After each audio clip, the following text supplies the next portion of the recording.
El olor a lejía me quemaba la garganta, pero era el único aroma que aprobaba Carmen. Arrodillada en el suelo de la cocina, frotaba la junta entre los azulejos por tercera vez esa semana. Mis rodillas protestaban. Un dolor sordo y familiar. Irene, aquí hay una mancha de agua. ¿Es tan difícil dejar las cosas impecables? La voz de mi suegra, aguda como un cuchillo, me atravesó la nuca. No me volví, seguí frotando. Es el reflejo de la luz, Carmen, no es una mancha. A mí me parece una mancha, y con Félix y los niños que podrían venir la semana que viene, esto tiene que relucir. Sabes que Sofía es muy delicada con la limpieza. Ahí estaba, Félix. El nombre pendía sobre nuestra casa como una maldición. Félix, el primo de mi marido, o eso decía el árbol genealógico. Para Carmen, era el hijo pródigo, el eterno necesitado, el sol alrededor del cual giraba nuestro miserable planeta doméstico. Para Joaquín, mi marido, era una molestia lejana de la que prefería no hablar. Para mí, era el agujero negro por el que desaparecían mi sueldo, mi paz y ahora, mi dignidad. Una cucharadita cada día. Conté mentalmente hasta 10 en griego, un resto de mi época de estudiar teatro clásico. Ena, Dio, Tría, me levanté, dejando la esponja en el cubo. Sofía es tan delicada que no levanta un plato de su casa, que, por cierto, pagamos entre todos gracias a tus préstamos, sin retorno. Carmen puso los ojos en blanco, un gesto que dominaba a la perfección. Familia es familia, no seas mezquina. Joaquín, ¿no tienes nada que decirle a tu mujer? Desde el sofá, donde llevaba empotrado con el móvil desde el desayuno, mi marido emitió un gruñido, ni siquiera alzó la vista. Mamá, déjalo, no es para tanto, no es para tanto, su leitmotiv, el estribillo de la canción de mi vida conyugal, la cafetera nueva que desapareció para aparecer en la cocina de Félix, no es para tanto, el dinero del viaje a la playa que se convirtió en un préstamo urgente para reparar el coche de mi cuñado político, no es para tanto, mis horas extras, mi silencio, mi desvanecimiento lento en esta casa, no es para tanto. Pasé frente a él, rozando su pie con mi tobillo. Nada, su pantalla brillaba con algún partido de fútbol o quizás con las noticias. Un mundo plano y ajeno. En el estante de la chimenea, el telescopio de Lucas captó un rayo de sol. Mi corazón, un puño apretado, se alivió un poco. Ahí estaba, el premio de la competición matemática regional. Lucas había estudiado noches enteras. Ojeras moradas bajo sus ojos verdes, demasiado serios para un niño de 9 años. Mamá, si gano, podemos ver Júpiter juntos, me había dicho, y ganó, y yo, con el dinero de mi última y minúscula actuación en un teatro de barrio, mi secreto, mi pecado, mi bocanada de aire, había comprado el ocular especial que le faltaba, su trofeo, nuestro proyecto secreto. El sonido de la puerta al abrirse de un golpe nos sacó a los tres de nuestros mundos. Lucas irrumpió, mochila colgando de un hombro, la cara brillante por el esfuerzo de correr desde el autobús. Mamá, he pasado la primera eliminatoria del concurso de astronomía del cole. La profe dice que, su voz se extinguió como una vela. Sus ojos, que habían buscado automáticamente el estante, se quedaron vacíos. Parpadeó. ¿Dónde? Se acercó corriendo. Sus manos pequeñas tocaron el espacio vacío donde el telescopio y su estuche habían estado horas antes. Se volvió hacia mí, la confusión nublando su mirada. Mamá, ¿dónde está mi telescopio? Un frío repentino me recorrió la espina dorsal. Miré a Carmen. Estaba en el balcón, de espaldas, hablando por teléfono. Su risa, falsa y aflautada, llegó hasta nosotros. Sí, claro, para el pequeño Diego, le han puesto un trabajo en el cole sobre los planetas. Pobrecito, con lo que le cuesta. Total, a Lucas se le pasa pronto el capricho, ya tiene juguetes de sobra. Cada palabra fue un clavo de hielo. Vi cómo la comprensión destrozaba la cara de mi hijo. El brillo de la victoria se apagó, sustituido por una incredulidad dolorosa. Sus labios temblaron. Abuela. El grito desgarrado de Lucas hizo estremecerse hasta los muebles. Corrió hacia el balcón. Es mío, me lo gané, dámelo. Carmen terminó la llamada y se volvió. Su expresión no era de culpa, ni siquiera de molestia, era de fastidio puro. Lucas, no chilles. He hablado con tu madre. Diego lo necesita para el colegio. Tú ya has jugado con él. Hay que compartir. No he jugado, lo estaba usando, y no has hablado con mamá. Lucas lloraba ahora, lágrimas de rabia y herida impotente surcando sus mejillas. Miró hacia Joaquín. Papá, el telescopio. Joaquín, por fin, bajó el teléfono. Su mirada fue del llanto de su hijo a la cara impasible de su madre, y luego a mí. Vi el pánico, la pereza, el deseo abrumador de que el problema desapareciera por arte de magia. Respiró hondo. Vamos, hijo, no es para tanto. La frase, la maldita frase. El tío Félix te comprará otro. No quiero otro, quiero el mío, es el que gané. Lucas gritó, su pequeño cuerpo tenso como un arco. Su dolor era tangible, llenaba la habitación, sofocante, y mi marido lo estaba ahogando con su indiferencia. Lucas, he dicho que basta. La voz de Joaquín retumbó, repentinamente alta, cargada de una irritación que nunca dirigía a su madre, ni a su primo, ni al mundo, solo a su hijo y a mí. No se puede ser tan egoísta, es un juguete. Algo se rompió dentro de mí, no con un estallido, sino con un sonido seco, definitivo, como el crujir de un hueso que ya no puede soportar más peso, el último hueso de mi esperanza. Miré a mi hijo, a mi niño, cuyo único crimen había sido esforzarse y triunfar, viendo cómo su triunfo le era arrebatado y su padre se ponía del lado de los ladrones. Vi a mi marido, ese extraño pálido y cansado, incapaz de proteger a su propia sangre. Vi a Carmen, ya con media sonrisa de satisfacción torciendo sus labios delgados. No dije nada, las palabras se habían convertido en ceniza en mi boca. Caminé hacia Lucas, lo rodeé con mis brazos. Él se hundió contra mí, su llanto convirtiéndose en un temblor silencioso y desgarrador. Lo abracé fuerte, tan fuerte como pude, como si pudiera absorber su dolor a través de la piel. Sobre su cabeza, mi mirada se encontró con la de Joaquín. No hubo súplica, ni ira, solo un vacío absoluto. Él sostuvo la mirada un segundo, luego desvió los ojos, incómodo, y buscó de nuevo la pantalla de su teléfono. La rendición final. La tarde se deslizó hacia la noche en una niebla espesa. Carmen preparó la cena, una tortilla sosa, como siempre, hablando de lo útil que sería el telescopio para Diego. Joaquín asentía con monosílabos. Yo no toqué la comida, alimenté a Lucas, que apenas hablaba, y lo llevé a la cama. ¿Por qué, mamá?, me susurró, ya bajo las sábanas. Sus ojos hinchados y tristes clavados en mí. ¿Por qué se lo dieron? Era mío. ¿Por qué a veces, cariño? Le dije, limpiando una última lágrima de su mejilla con el pulgar. La gente que debería quererte se equivoca, y sus errores te hacen daño, pero no es tu culpa. Nunca pienses que es tu culpa. Papá no me defendió. La declaración, simple y clara, me atravesó el pecho. No, no lo hizo. ¿Tú me defenderás siempre? Apreté su mano, siempre, hasta el final. Ahora duerme. Cuando su respiración se hizo regular y profunda, salí de su habitación. La casa estaba en silencio. Carmen había ido a su habitación. Joaquín roncaba suavemente en el sofá, el televisor encendido con el volumen bajo. Una pantalla azulada iluminaba su perfil pasivo. Me senté a la mesa de la cocina. En la oscuridad, el silencio era denso, pesado como una losa. Por inercia, saqué mi móvil. Una notificación del banco brillaba en la pantalla. Aviso de ingreso. Debía ser mi nómina, aunque no recordaba la fecha. Toqué la pantalla, y el mundo se detuvo. No era mi nómina, era una transferencia de la Sociedad Estatal de Loterías y Apuestas del Estado. El importe hizo que me faltara el aire. Un número tras otro. Me llevé una mano a la goma. Los números no cambiaron. 879.326.17 euro.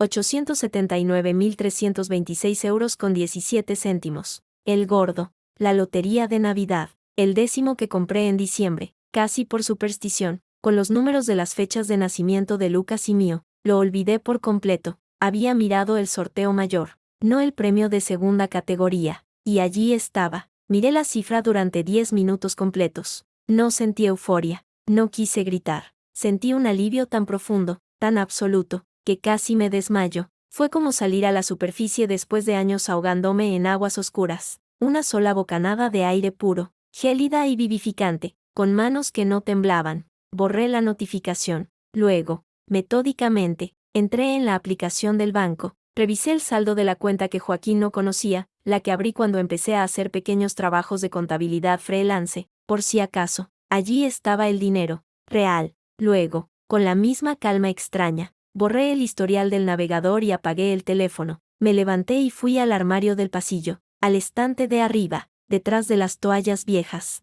Saqué una caja de cartón, pequeña, polvorienta. La abrí. Dentro, sobre unos papeles, estaba un diploma, enmarcado en un marco barato. Real Escuela Superior de Arte Dramático. Irene Mendoza Sobral, licenciada en interpretación, con matrícula de honor. Pasé los dedos por el nombre, Irene Mendoza, una chica que soñaba con ser la nueva Bárbara Lennie, que devoraba a Lorca y a Buero Vallejo, que se quedaba hasta tarde en los ensayos oliendo a polvo y madera del escenario. Una choga que se desvaneció el día que conoció a Joaquín y escuchó los sabios consejos de su madre. El teatro no da de comer. Irene, busca algo serio. Cerré la caja. No la guardé. La dejé sobre la mesa de la cocina. Luego, entré en la habitación de mi hijo. La luna llena entraba por la ventana, bañando su cara infantil en plata. Me incliné y besé su frente. Te lo prometo, Lucas. Susurré contra su piel cálida. Te saco de aquí. La luna brillaba, fría y clara, en un cielo despejado de Madrid. Desde el balcón, si hubiera tenido un telescopio, quizás habría podido ver los anillos de Saturno, pero esa noche, solo con mis ojos, pude ver con total claridad el camino que se abría frente a mí, y por primera vez en años, no tuve miedo de caminar. La cifra bailaba detrás de mis párpados cada vez que cerraba los ojos. 879.326.17 no eran solo números, eran ladrillos. Ladrillos con los que, por primera vez en una década, podía construir algo que se pareciera a un futuro, en lugar de cavar, día tras día, la misma tumba de rutina y renuncia. La mañana siguiente al descubrimiento, mientras Carmen refunfuñaba porque el zumo de naranja tenía demasiada pulpa y Joaquín mascullaba sobre el tráfico, una calma extraña se había apoderado de mí. Observaba sus movimientos, sus palabras huecas, como si los viera a través de un cristal grueso e insonorizado. Su ruido ya no me alcanzaba. Yo estaba al otro lado, planeando mi fuga. Irene, ¿has llamado ya a la compañía de la caldera? Hace un ruido extraño, dijo Carmen sin mirarme, untando mantequilla en una tostada con precisión quirúrgica. No respondí, sorbiendo mi café. Mi voz sonaba neutral, plana, no la mía de siempre, la que se tensaba ante sus órdenes. Joaquín alzó la vista un instante, una ceja ligeramente enarcada, pero volvió a hundirse en el periódico deportivo. Pues deberías. No quiero que Félix y los niños pasen frío cuando vengan. Ahí estaba. La amenaza velada, la invasión inminente. Antes, esas palabras me habrían hecho hervir la sangre. Ahora, solo confirmaban la urgencia de mi plan. No se preocupen por la caldera, dije, levantándome. Hoy salgo antes del trabajo. Tengo un recado. Salí de la casa con la sensación de que respiraba un aire diferente, más ligero, más mío. En el portal, me apoyé un momento en la pared, la cartera con el diploma escondido entre facturas apretada contra el pecho. Irene Mendoza, actriz. La firma en la esquina del papel parecía latir, un corazón pequeño y olvidado que despertaba. No fui a la oficina, tomé el metro en dirección contraria, hacia el barrio de Salamanca. En una calle lateral, discreta, se encontraba el despacho de Rosa Márquez, abogada de familia. Su nombre me lo había pasado Lucía, una antigua compañera de teatro que había pasado por un divorcio particularmente sangriento. Es una pitón con tacones de aguja, me había dicho. No muestra piedad, justo lo que necesitas. La recepcionista, una mujer con gafas de caré y una sonrisa profesional, me guió a una sala de reuniones minimalista. Rosa Márquez no se hizo esperar. Entró con la energía de un frente de tormenta, vestida con un traje pantalón azul marino impecable, debía rondar los 50, con el pelo corto y canoso, y unos ojos negros que no perdían detalle. Irene, siéntate. Su apretón de manos fue firme, seco. No hubo preámbulos. Lucía me ha dado algunos detalles, pero quiero oírlo todo, desde el principio, y cuando digo todo, me refiero a todo. La basura que barres debajo de la alfombra, los comentarios que tragas, las noches que lloras a escondidas, la verdad, tal cual. Durante la siguiente hora, hablé, y hablé, le conté sobre Joaquín, su pasividad cómplice, sobre Carmen, su tiranía disfrazada de amor familiar, sobre Félix, el agujero negro financiero y emocional, sobre Lucas, su telescopio robado, su llanto ahogado en la almohada, y finalmente, le conté sobre el dinero, la lotería. Rosa no parpadeó, tomó notas en una libreta de cuero, sus dedos ágiles volando sobre el papel. Cuando terminé, dejó el bolígrafo sobre la mesa con un clic seco. Primero, enhorabuena, no por el dinero, sino por no decírselo a nadie. La mayoría de la gente, especialmente las mujeres educadas para ser buenas, lo hubiera soltado en un arrebato de culpa o de búsqueda de aprobación. Tú no. Eso dema que ya estás en modo supervivencia. Bien, sus palabras me validaron de una forma extraña. Segundo, el dinero es una ganancia fortuita, obtenida durante el matrimonio. En principio, es ganancial. Se divide, Mi estómago se encogió, pero, continuó, levantando un dedo, si puedes demostrar que tu marido no tenía conocimiento de él, que lo gestionaste de forma completamente separada del patrimonio común, y sobre todo, si podemos enmarcar la separación en un contexto de daño moral continuado, de ambiente irrespirable que te obligaba a mantener secretos por tu seguridad y la de tu hijo, un juez podría ser flexible, muy flexible, sobre todo si el otro lado es un cabronazo pasivo-agresivo y su madre es una bruja de mierda con complejo de matriarca. La crudeza de sus palabras me sacó una sonrisa breve, la primera genuina en semanas. ¿Cómo lo demuestro?, pregunté, documentando todo, las transferencias que Carmen te pide para Félix, las facturas de las cosas que desaparecen, los comentarios despectivos, las órdenes constantes. Necesitamos crear un patrón,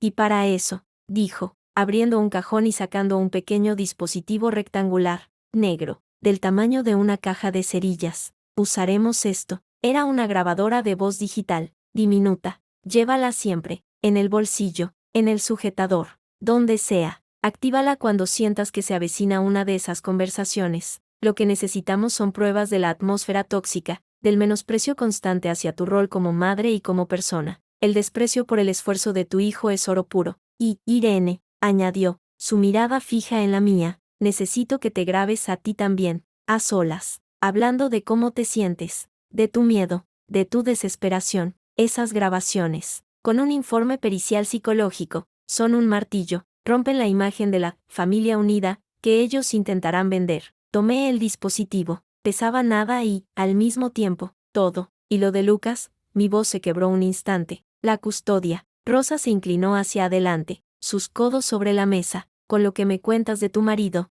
su falta de implicación, su permisividad con el maltrato emocional de su madre hacia tu hijo, y con estas pruebas, la custodia es tuya. Lo único que podría complicarlo es si demuestras ser una madre inestable o incapaz. Eres inestable. Irene, la miré a los ojos. Estaba inestable. Ahora estoy enfadada. Y clara. Me gusta esa respuesta, dijo Rosa, esbozando una sonrisa rápida, casi feroz. Ahora, hablemos de estrategia. No le des pistas. Sigue con tu rutina, pero empieza a mover los hilos en silencio. Busca un piso, a ser posible fuera del barrio, escuela para el niño, y, sobre todo, busca algo para ti, algo que demuestre que tienes un proyecto de vida sólido, estable. ¿Trabajas? Soy contable, en una gestoría. ¿Te gusta? Lo odio. Perfecto, déjalo, pero no de golpe. Busca algo que sí te guste, aunque al principio no dé dinero, un curso, voluntariado, algo relacionado con, ¿qué era lo que te apasionaba? Sus ojos cayeron sobre la cartera que yo apretaba contra mí. Abrí la cartera y saqué el diploma, dejándolo sobre la mesa pulida. Rosa lo tomó, leyó, sus cejas se elevaron. Arte dramático, matrícula de honor. Vaya, me miró de nuevo, con un nuevo respeto. ¿Cuánto hace que no pisas un escenario? 10 años, desde que conocí a Joaquín, pues es hora de volver. No solo por el divorcio, por ti. Ese, dijo, señalando el diploma con su bolígrafo, es el mejor testimonio de que Irene Mendoza existe, y de que no se ha rendido del todo. Recupérala. Salí del despacho de Rosa con una lista de tareas, un nudo de ansiedad en el estómago y una llama, pequeña pero terco, en el pecho. La grabadora pesaba en el bolsillo de mi abrigo como un secreto vivo. La primera parada fue una sucursal bancaria diferente a la nuestra. Abrí una cuenta a mi nombre, con mi dirección de correo electrónico personal. Transferí el dinero de la lotería, en varias tandas, desde la cuenta secreta donde había caído.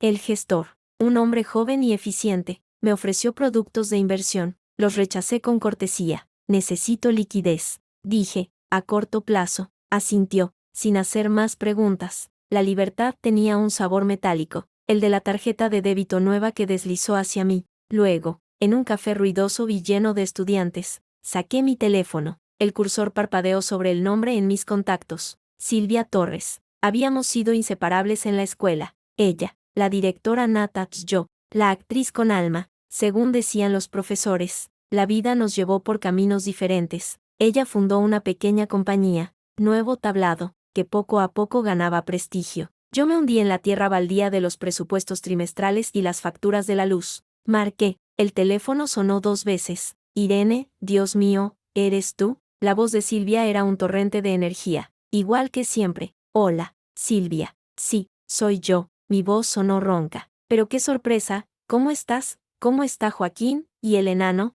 Lucas está bien, creciendo. Tragué saliva. Silvia, necesito verte. Hablar, ¿tienes un hueco? El tono de su voz cambió. La alegría dio paso a una preocupación inmediata. Claro, cielo, ¿qué pasa? ¿Estás bien? No, pero quiero estarlo. ¿Podemos vernos hoy? Quedamos en un pequeño teatro de Chamberí que ella gestionaba. Olía a madera vieja, pintura y esfuerzo, un olor que me trajo un aluvión de recuerdos tan intenso que me dejó sin aliento. Silvia apareció desde el escenario, con vaqueros manchados de pintura y una camiseta holgada. Su abrazo fue fuerte, apretado, sin preguntas todavía. Nos sentamos en butacas vacías. Le conté, no todo, no el dinero, pero sí el resto, la tiranía de Carmen, la pasividad de Joaquín, el robo del telescopio, mi lenta asfixia. Las palabras salían torrenciales, ayudadas por la comprensión silenciosa en los ojos castaños de mi amiga. Cuando terminé, tenía las mejillas húmedas. No me había dado cuenta de que lloraba. Silvia no dijo lo siento,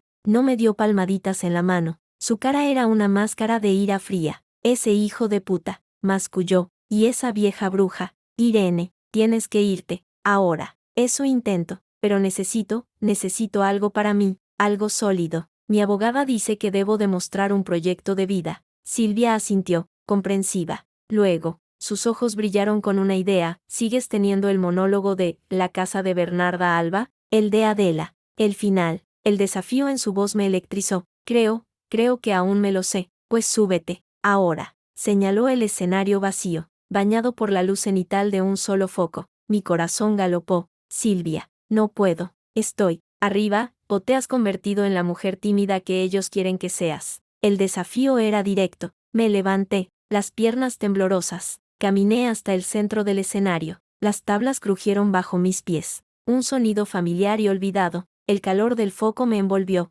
aislándome de la oscuridad de la sala donde Silvia era una silueta. Respiré hondo, cerré los ojos. Y hablé. Esto no puede seguir así, me duele hasta el pelo, yo no puedo estar encerrada, no quiero parecer decente. No quiero pudrirme entre estas paredes, mañana me pondré mi vestido verde y me echaré a pasear por la calle, yo también puedo buscar un hombre. La voz no era la mía, era más ronca, más profunda, cargada de una rabia y un deseo que no eran de Adela, sino de Irene, de mis 10 años de silencio, de mis noches de llorar en la ducha, del dolor de Lucas. Cuando abrí los ojos, jadeando, Silvia estaba de pie, aplaudiendo, no con cortesía, con fuerza. Joder, Irene, dijo, su propia voz emocionada, ¿dónde coño has estado escondiendo eso? Bajé del escenario, sintiéndome desnuda y poderosa al mismo tiempo, en una cocina, fregando los azulejos. Silvia se acercó y me agarró de los hombros. Escucha, tenemos una audición, para Teatro Lara, es para un papel principal, la dama de las sombras. Es sobre una mujer que se libera. Es tú, o puedes serlo. La audición es en 3 semanas. No estoy lista, susurré. Pero era una mentira automática. Cada célula de mi cuerpo gritaba que sí. Te daré el texto. Trabajamos. Tú puedes hacerlo. Irene Mendoza puede hacerlo. Su mirada era imparable. ¿Vas a dejar que esa gente te robe esto también? Esa noche, volví a casa más tarde de lo habitual. Llevaba el guión de la obra bajo el brazo, como un talismán, y la grabadora, cargada y lista, en el bolsillo. El piso olía a fritura. Carmen estaba en el salón, hojeando un catálogo de muebles. Por fin, ¿dónde te habías metido? La cena está hecha. Joaquín ya ha cenado y se ha ido a echar una partida con los amigos. No respondí. Fui directa a la habitación de Lucas. Estaba haciendo los deberes, concentrado, la lengua asomando entre los labios. Me acerqué y le besé la coronilla. Hola, cielo. Hola, mamá, ¿qué es eso? Señaló el guión. Un trabajo nuevo que quizá haga, de teatro. Sus ojos se abrieron como platos. ¿De verdad, vas a ser actriz? Lo fui. A ver si puedo serlo otra vez. Sonreí. Oye, ¿te gustaría cambiar de cole? Uno con un club de astronomía de verdad. Y quizá, teatro también. Lucas dejó el lápiz, uno como el del primo de Pablo, ese que tiene un telescopio gigante en la azotea. Sí, uno así. Pero, ¿y abuela? Dice que esos colegios son para pijos y que malgastamos el dinero. Encendí la grabadora en mi bolsillo. A tu abuela no le gustan muchas cosas, Lucas, pero lo importante es lo que a ti te guste. ¿Te gustaría? Su cabeza asintió con entusiasmo. Sí, pero, ¿podemos? Deja que me ocupe yo, dije, y el peso de la tarjeta de débito en mi bolso hizo que las palabras sonaran sólidas, verdaderas. Al día siguiente, durante mi hora de comida, llamé al Colegio Estudios Solaris. Concerté una visita para el sábado. La directora, una mujer llamada Elena con sonrisa cálida y manos firmes, nos mostró las instalaciones, laboratorios modernos, un observatorio en la azotea con una cúpula real, y un auditorio donde un grupo de niños ensayaba una escena de Don Juan Tenorio. Lucas no dijo nada, pero sus ojos no paraban de moverse, absorbiéndolo todo. Cuando vimos el telescopio principal, supo todas sus especificaciones técnicas de memoria. Señora Mendoza, Lucas tiene un expediente brillante, dijo Elena en su despacho. Sería un placer tenerlo aquí. La cuota anual es, dijo una cifra que habría hecho que me atragantara con mi propio aliento unos meses antes. Asentí, con calma. Entiendo. Me gustaría formalizar la preinscripción y pagar el primer trimestre por adelantado, si es posible. Saqué la nueva tarjeta de débito. El gesto, simple, me llenó de una euforia tan intensa que tuve que apretar los dedos contra la mesa para disimular el temblor. Esa tarde, en mi despacho de la gestoría, escribí mi carta de dimisión. No era una carta larga, era corta, profesional. Daba las gracias por la oportunidad y anunciaba que, por motivos personales, dejaba el puesto en un mes. La envié por correo electrónico a mi jefe y a Recursos Humanos. Luego, apagué el ordenador, me puse el abrigo y salí. No miré atrás. La libertad olía a aire frío de Madrid y a castañas asadas en un puesto de la calle. Caminé sin rumbo, sintiendo el peso del guión en mi bolso. En un parque, me senté en un banco y lo saqué. Las palabras de la dama de las sombras bailaban en la página. Era la historia de Clara, una mujer que, tras años de sumisión, descubre que su marido la ha estado engañando no con otra mujer, sino con una red de corrupción, y ella, utilizando las mismas herramientas de discreción y sumisión que él siempre le exigió, lo destroza desde dentro. Leí en voz baja, luego más alto. Las palabras resonaban en mi cabeza, encontrando eco en mis propias grietas. Ellos te dan una jaula y te llaman nido, te cortan las alas y te llaman prudente, hasta que un día, dejas de cantar la canción que te enseñaron, y empiezas a afilar el pico contra los barrotes. Sonreí, una sonrisa amplia, genuina, que me estiró los músculos de la cara. Olvidados. Metí el guión en el bolso y me dirigí a casa, a la cárcel, pero ya no era mi hogar. Era el escenario final de mi vieja vida, y yo tenía un guión nuevo. Al abrir la puerta, el olor a fritura era más fuerte, y las voces también. No solo estaban Carmen y Joaquín, otra voz, nasal, perezosa, se elevaba desde el salón. La voz de Félix. Mi mano, en el pomo, se tensó. Respiré hondo. La grabadora en mi bolsillo estaba encendida. La luz roja, minúscula, brillaba como un ojo cíclope. Total, 6 personas no son tantas, decía la voz de Félix. Los pequeños pueden dormir en colchonetas. Joaquín e Irene se pueden ir al sofá cama del salón, o incluso a lo de tu madre un tiempo, ¿no, tía? Así nosotros cogemos el dormitorio principal, que es más grande. Sofía tiene problemas de espalda, ya sabes. Carmen respondió, su voz un zumbido de aprobación. Claro, claro, tú tranquilo, esto es tu casa. Joaquín, ¿verdad que sí? Tú no tienes problema en hacerle un huequito a la familia, ¿eh? El silencio que siguió fue la respuesta de mi marido, un silencio cómplice, cobarde, definitivo. Abrí la puerta y entré. Todos estaban en el salón, Carmen en su sillón, como una reina diminuta, Félix desplomado en el sofá, con los pies sobre el taburete que yo le regalé a Joaquín, y Joaquín, de pie junto a la ventana, mirando al vacío, como si la conversación no fuera con él. Sus ojos se volvieron hacia mí. Carmen forzó una sonrisa que no llegaba a sus ojos. Ah, Irene, justo hablábamos de ti. Félix y los niños pasarán una temporadita con nosotros. Tendrás que desalojar vuestro dormitorio. Claro, pero no te preocupes. Ya pensaremos en algo para ti y Lucas. Félix me sonrió, una mueca de autosatisfacción. Hombre, Irene, no pongas esa cara. Será divertido, como un campamento, y Sofía te echará una mano en la cocina, ya verás. Su tono era de una condescendencia que me hizo hervir la sangre. Miré a Joaquín. Él seguía mirando por la ventana, su perfil una línea tensa de incomodidad. No dijo nada, no hizo nada, solo estaba allí, ausente, como siempre. La calma que me había invadido en el parque se solidificó, se convirtió en algo frío, duro y afilado dentro de mi pecho. Sonreí, una sonrisa amplia, tranquila, que los tomó a todos por sorpresa. ¡Qué buena noticia! Félix, dije, mi voz clara como el cristal en el silenato repentino de la habitación. Justo venía a dar otra. Caminé hasta el centro de la sala, sintiendo el peso de la grabadora, del guión en el bolso, de la tarjeta de débito, de la matrícula de Lucas en el colegio nuevo. Sentí el peso de mi nombre, Irene Mendoza,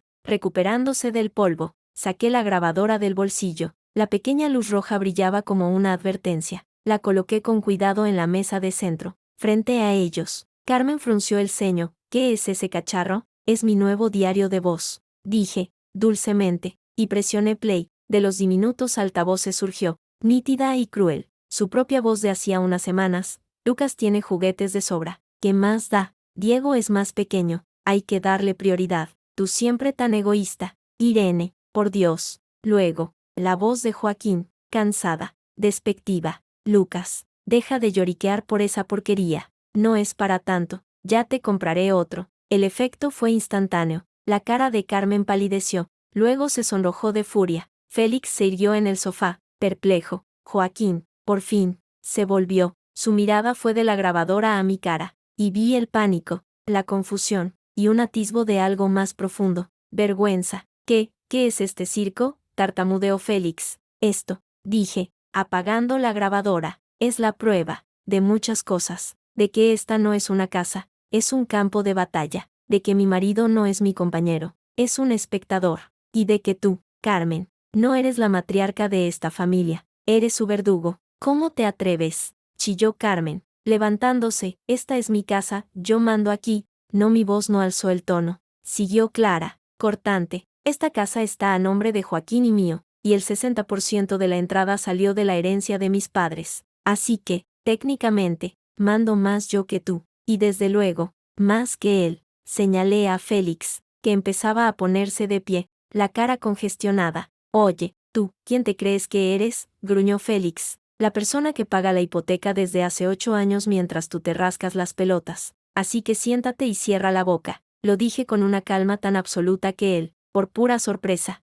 se dejó caer de nuevo en el sofá. Me volví hacia Joaquín. Él me miraba como si no me conociera, y en cierto modo, ya no me conocía. La Irene que él conocía había muerto la noche que Lucas lloró por su telescopio. Tú, le dije, tienes una elección. Ahora, aquí, puedes seguir siendo el niño que obedece a mamá, el primo que financia al vago, el marido que no defiende a su hijo, o puedes ser, por primera vez en tu vida, un padre. Di algo, defiende a tu hijo, defiéndeme a mí, o admite de una vez que no tienes huevos para hacerlo. El silencio fue eterno. Carmen jadeaba. Félix mascullaba insultos. Joaquín miraba el suelo, sus manos abiertas y cerrando puños inútiles. Vi el conflicto en su cara, la lucha patética entre el hábito de la sumisión y un destello de dignidad remota. Al final, como siempre, la cobardía ganó. Apartó la mirada, murmurando hacia la alfombra. Irene, por favor, no montes un número, ya hablaremos luego. La última chispa de esperanza, diminuta y terca,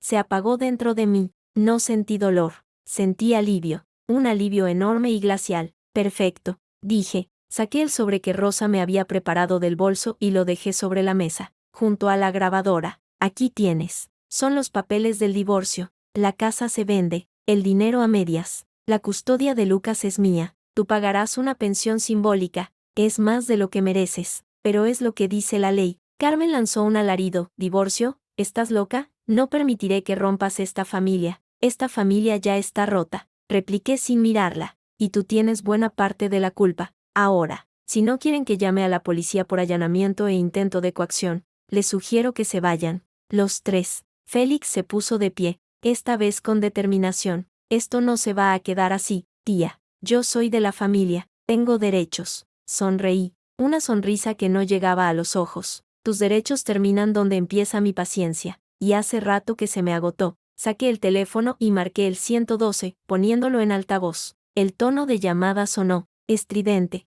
en la habitación. Fue la gota que colmó el vaso. Carmen, con un grito de rabia, cogió su bolso. Vámonos. Joaquín, esta desagradecida no merece que estemos aquí, ya verá cuando se quede sola, sin un duro, a ver cómo cría a ese niño malcriado. Joaquín la siguió, cabizbajo, sin mirarme. Félix me lanzó una mirada venenosa antes de salir tras ellos, mascullando amenazas vacías. La puerta se cerró de golpe. El silencio que dejaron fue distinto. No era el silencio opresivo de antes, era un silencio amplio, vacío, lleno de posibilidades. Me deslicé por la puerta hasta apoyar la espalda en ella, las piernas temblorosas por la adrenalina. Desde el pasillo, apareció Lucas, pálido, con los ojos como platos. Había oído todo. Mamá, susurró. Me arrodillé frente a él, tomando su carita entre mis manos. Lo siento, cielo, lo siento que hayas tenido que oír eso. ¿Nos vamos? ¿De verdad? Sí, cariño, nos vamos.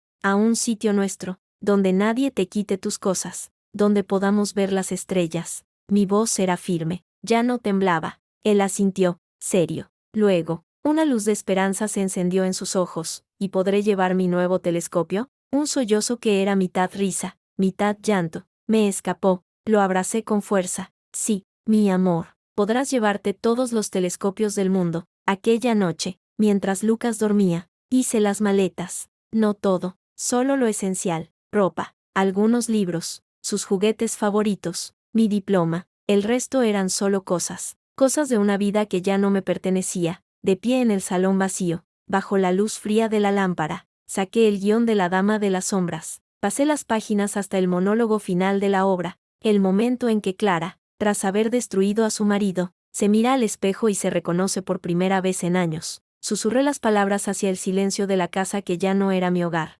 Durante años, fui el eco de sus palabras, el reflejo de sus deseos, la sombra de su luz. Me llamaron Clara, pero era transparente. Hoy, rompo el espejo, y en los fragmentos, por fin, me veo. No soy lo que ellos quisieron, soy los cortes que dejaron, soy el filo, soy la que rompe el silencio. Cerré el guión, apagué la luz, y salí de la habitación, sin mirar atrás. La próxima vez que cruzara esa puerta, sería con un juez, un albacea y un camión de mudanzas. Pero esa noche, con mi hijo dormido en la habitación de al lado, vi un futuro incierto pero mío esperándome. Ya era libre, el camino era escarpado, lo sabía, la batalla legal sería dura, pero por primera vez en 10 años, estaba caminando hacia algo, y no huyendo de algo, y ese solo hecho, era todo el cielo estrellado que necesitaba. La puerta del apartamento de Silvia se cerró a nuestras espaldas con un suave clic. El silencio que nos envolvió era cálido, acogedor, cargado del aroma a incienso sándalo y a libros viejos.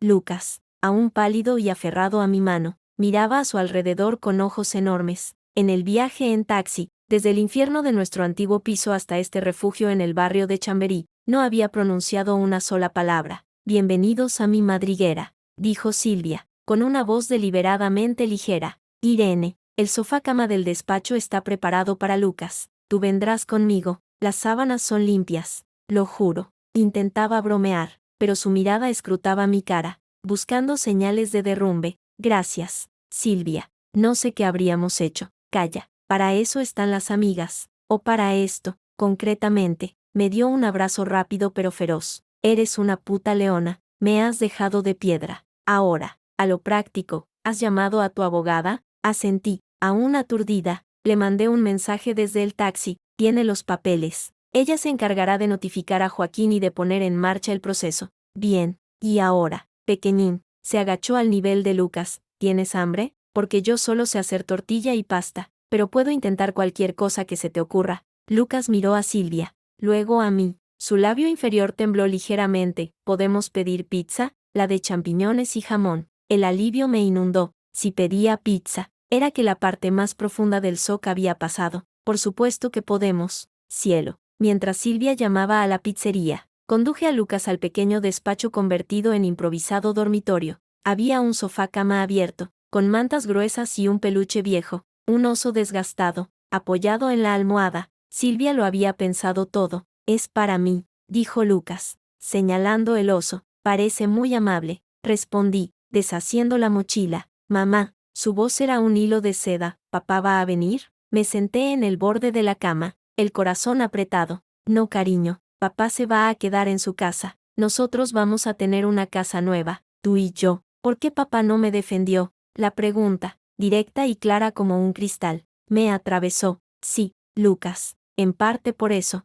porque un papá tiene que defender a su hijo, siempre. Tú sí me defiendes. Lo abracé, enterrando la nariz en su suave cabello. Siempre, hasta el final. Ahora, intenta dormir un poco. Mañana es un día grande. vas a conocer tu nuevo colegio, mientras Lucas, agotado por la emoción, se dormía con una rebanada de pizza a medio comer en la mesilla. Silvia y yo nos refugiamos en su salón, entre montañas de libros y guiones. Cuéntamelo todo, ordenó, sirviéndome una generosa cantidad de un brandy que sabía a medicina y a valor.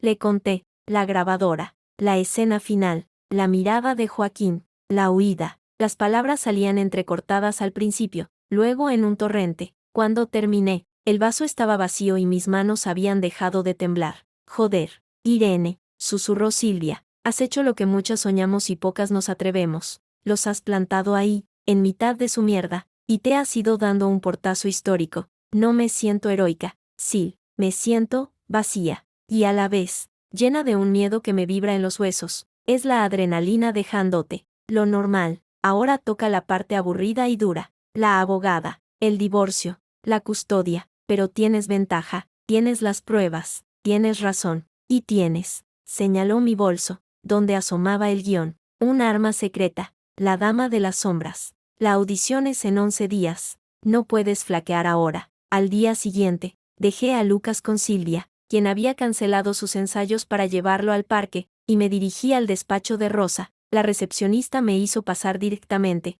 Rosa estaba al teléfono, hablando con una voz cortante como un cuchillo de carnicero. Le digo que si su cliente no presenta la documentación fiscal antes de viernes, el juez se la va a meter por donde le quepa. Sí, eso. Adiós. Colgó y me sonrió. Una sonrisa de loba. Irene, me alegro de verte en pie. Siéntate. He escuchado las grabaciones. Me senté, las manos sudorosas sobre el regazo. Son demoledoras. Continuó, pasándose una mano por el pelo corto. El menosprecio constante, la apropiación de bienes del menor, la complicidad pasiva del marido, y esa última, la de la demanda de desalojo para ceder vuestro dormitorio. Es oro puro. Crea un cuadro de acoso doméstico y de riesgo para la estabilidad emocional del niño. He redactado la demanda de divorcio con medidas cautelares. Pido la custodia exclusiva para ti, el uso del domicilio familiar hasta su venta, aunque no pienses volver. Una pensión de alimentos acorde a los ingresos de Joaquín, y una orden de alejamiento para la suegra y el primo. ¿Una orden de alejamiento? Por supuesto, han creado un ambiente hostil. La jueza, si tiene 2 dedos de frente, la concederá, al menos de forma provisional. Ahora, apoyó los codos en la mesa, tienes que estar preparada para la guerra sucia. Van a atacar tu imagen, dirán que eres una madre inestable, que abandonas el hogar, que estás loca. Por eso necesito que, desde hoy, tu vida sea de una pulcritud ejemplar. Vas al psicólogo. No necesito. Si lo necesitas, me interrumpió. Todos lo necesitamos. Y además, un informe de un psicólogo colegiado diciendo que sufres ansiedad y estrés postraumático debido a un entorno familiar tóxico, y que sin embargo eres perfectamente capaz de cuidar de tu hijo. Es un as en la manga. Yo te recomiendo a alguien. Segundo, el trabajo. ¿Has dimitido? Sí, ayer. Perfecto. Dime que tienes algo a la vista, algo que demuestre solvencia. Proyecto de vida. Una audición, para un papel principal en el Teatro Lara. Las cejas de Rosa se arquearon casi hasta la línea del cabello. ¿De verdad? ¿Cuándo? En 10 días. Una sonrisa lenta, casi feroz, se extendió por su cara. Me cago en todo. Mendoza. Eso es mejor de lo que podría haber soñado. Una actriz que retoma su carrera. Es el colmo de la estabilidad emocional y el proyecto de vida. Ensaya, triunfa, y cuéntamelo todo. Ese tipo de detalles humanizan ante un juez. Ahora, firma aquí, aquí y aquí. Firmé los papeles que ponían fin oficial a mi matrimonio. El bolígrafo parecía pesar 1 tonelada, pero la tinta fluyó sin vacilar. La siguiente semana fue un torbellino. Encontramos un piso en el barrio de Argüelles, luminoso, con 2 habitaciones y un pequeño balcón desde donde, si te asomabas mucho, se veía un trocito de cielo. Lo alquilé amueblado. Pagué 1 año por adelantado sin pestañear. Lucas y yo pasamos una tarde en Ikea, comprando sábanas nuevas, un escritorio para él, y un telescopio nuevo, mejor que el que le habían robado. Su cara, al montarlo en el balcón, valió cada euro de los 87.326.17 que ya no eran solo un número, sino la llave de nuestra libertad. La matriculación en el estudio Solaris se hizo efectiva. El primer día, Lucas entró agarrado a mi mano, pero al ver a un grupo de niños cargando con una maqueta del sistema solar, soltó un suspiro y se unió a ellos sin mirar atrás. Yo me quedé con la directora Elena, luchando contra las lágrimas. se integrará rápido. Irene, tiene una chispa especial, me dijo, y esta vez su sonrisa no era solo profesional, era sincera. Mientras Lucas comenzaba su nueva vida, yo comenzaba la mía, o la recuperaba. Las mañanas las dedicaba a la audición. Silvia venía al piso nuevo, convertimos el salón en un mini teatro, trabajábamos el monólogo de Clara, la dama de las sombras. Al principio, mi voz sonaba forzada, mis gestos eran mecánicos. 10 años de silencio, de reprimir cada emoción, habían oxidado mis herramientas. No, no pienses, siente, me gritaba Silvia durante los ensayos. Clara no está enfadada, está harta,